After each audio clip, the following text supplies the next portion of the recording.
আসসালামু আলাইকুম, welcome to back my channel. আজ আমি আপনাদেরকে তৈরি করে দেখাবো চিংড়ি মাছের মালাইকারি। দেখুন, আমি এখানে নিয়ে নিয়েছি চিংড়ি মাছ আর নিয়ে নিয়েছি টমেটো, পেঁয়াজ, রসুন, কাঁচামরিচ। এগুলো আমি এবার আছে রেগুলার তেল, নারকেলের দুধ, এগুলো আমি ব্লেন্ডার করে নেব। এই সব কিছু একসাথে মিক্সিতে দিয়ে ব্লেন্ডার করে নিচ্ছি।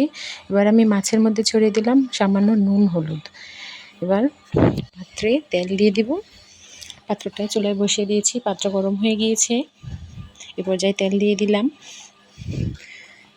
তেলটা ভালোভাবে গরম হয়ে আসলে এবার দেখুন তেলটা গরম হয়ে এসেছে। এবার এর মধ্যে দিয়ে দিতে হবে চিংড়ি মাছ। চিংড়ি মাছ বেশি ভাজা ভালো নয়। চিংড়ি মাছ যদি আমরা বেশি ভাজি তাহলে চিংড়ি মাছ শক্ত হয়ে যায়। আমি হালকা করেই ভেজে নেব। হলুদ আর লবণ দিয়ে দিয়েছিলাম। এই মাছগুলোকে উল্টে পাল্টে ভেজে নেব।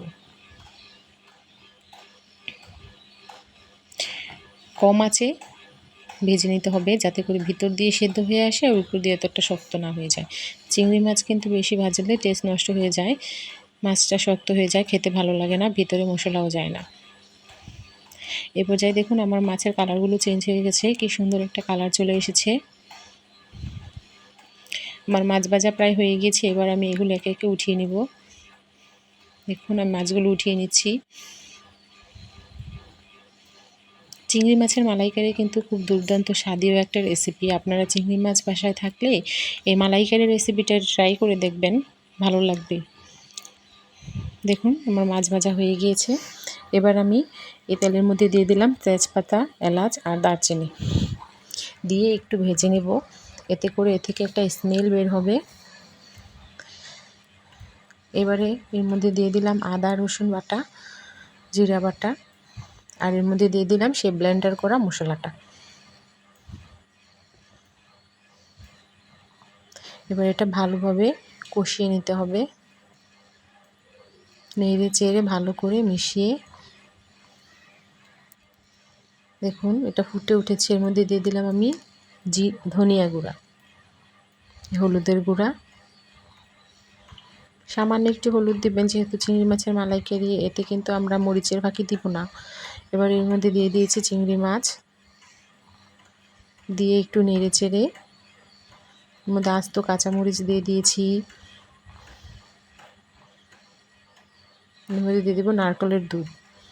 নারকেলের দুধ কিন্তু না দিলেই হবেই না, চিংড়ি মাছের মালাইকারিতে নারকেলের দুধ কমন জিনিস, সেটা লাগবেই। এবার দেখুন নেড়ে চেড়ে মিশিয়ে নিচ্ছি, স্বাদ মতো লবণ দিয়ে দিয়েছি।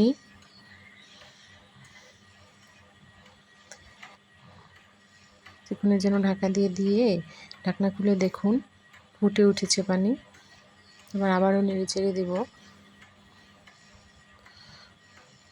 আমার এই পর্যায়ে ঝোল গাঢ় হয়ে গেলে দিতে হবে ধনিয়া গুঁড়োর সাথে জিরে গুঁড়ো।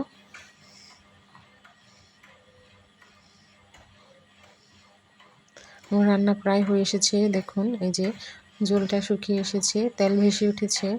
এরকমভাবে চিংড়ি মাছের মালাইকারি রান্না করে খেয়ে দেখবেন, টেস্টই আলাদা, রান্নার স্বাদ পাল্টে যাবে। চিংড়ি মাছ অন্যান্য রেসিপির চাইতে এই রেসিপিটা খুবই বেশি ভালো, জনপ্রিয়। বাচ্চারাও এই মাছটা খেতে খুব ভালোবাসে। আপনি বাড়িতে ট্রাই করবেন, ভালো লাগবে। আমার চ্যানেলটা সাবস্ক্রাইব করে দেবেন।